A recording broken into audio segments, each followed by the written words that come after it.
Të nderuara familje të dëshmorëve, të nderuar profesor, i nderuar kryetari i Senatit,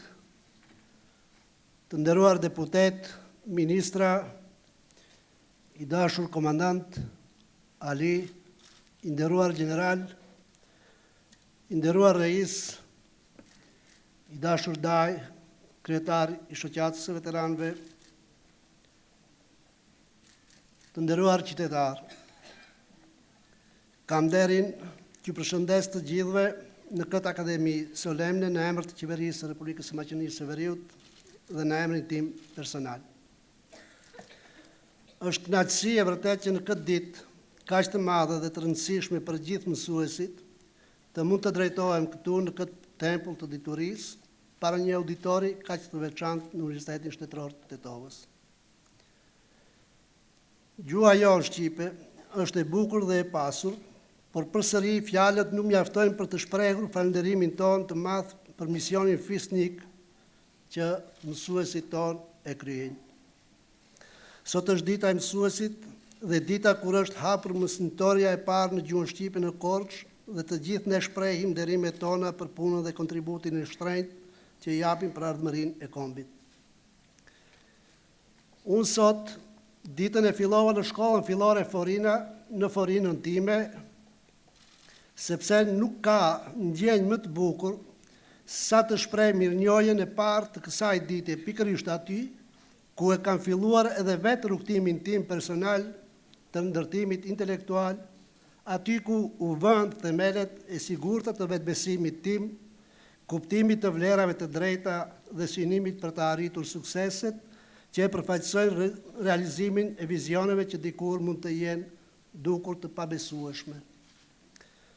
Por ja që sot, shumë vizione janë shndruar dhe besoj se do të vazhdojnë të shndrohen në realitetin që e jetojmë ne, dhe do vazhdojnë të jetojnë dhe përsosin brezat e rinj që vijojnë rrugtimin e tyre intelektual dhe profesional pikërisht në bankat studentore të këtij universiteti dhe institucioneve tjera të arsimit shqipror anë mban vendit, rajonit dhe botës, për të na bërë krenar ne dhe për të nderuar veten dhe shoqërinë. Me këtë rast, i dashur kryetari i Senatit, profesor Dr. Vullnet Ahmeti, të nderuar anëtarë të Senatit të Universitetit Shtetëror të Tetovës, më lejoni të shpreh falënderimet e mia të sinqerta për vendimin që e keni marrë për të më nderuar mua me çmimin kombëtar Fadil Sulejmani,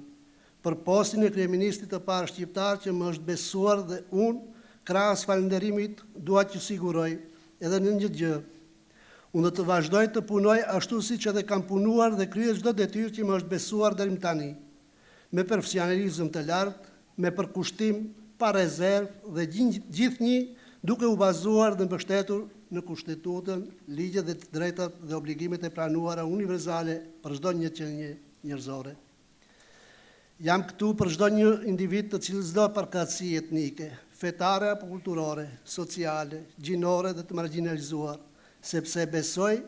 fort se të gjithë duhet të gëzojmë po të njëjtat të drejta, por dhe obligime. Të gjithë duhet të kontribuojmë maksimalisht në çdo sferë ku punojmë, për të mirën e të gjithëve, për të mirën e vendit dhe për barazinë e plotë të gjithë qytetarëve në Republikën e Maqedonisë së Veriut. Në fund, dua të përgëzoj edhe një herë drejtuesit e Universitetit Shtetëror të Tetovës, i cili në 29 vitet e fundit ka dëshmuar se ditë të krijojë kuadra profesionale dhe të arsimuara të vendosura lart në të gjitha segmentet e shoqërisë dhe kjo më rrit akoma më shumë besimin në vendimin e drejtë që e morëm më 2004 e largët si grup parlamentar i Bashkimit Demokratik për Integrim. Atëherë, si politik bërës, kishin fuqinë por edhe vullnetin për të votuar ligjin për themelimin gjithësisht aktualizimin dhe legalizimin e Universitetit të Tetovës, që do të thoshte legalizim dhe njohje e plot institucionale të nismës së atëhershme të 94-s. Sot, Universiteti Shtetëror i Tetovës është i kompletuar falë angazhimit të qeverisë edhe me konviktin e studentëve të cilin qëndrojnë rreth 300 studentë, dhe kjo më gëzon shumë, sepse investimi në arsim dhe kushte për arsim cilësor është investimi më i mirë që mund të bëjmë për prosperitetin dhe zhvillimin e vendit dhe ato varen nga mënyra se si edukojmë të rinjt në të.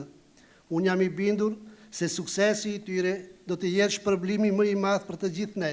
duke i mbështetur të rinjt në ndërtimin e shoqërive të shëndosha me vlera dhe standarde të pranuara universale. Në fund, më lejoni të drejtoj edhe një herë urimet të përzemërta për ditën e mësuesit dhe t'ju falenderoj për vëmendjen, por pa haruar që në këtë moment në pararoj të ditës së nesërme të uroj gjithë nënat, gratë, motrat dhe bijat tona për 8 marsin. Ju falenderoj.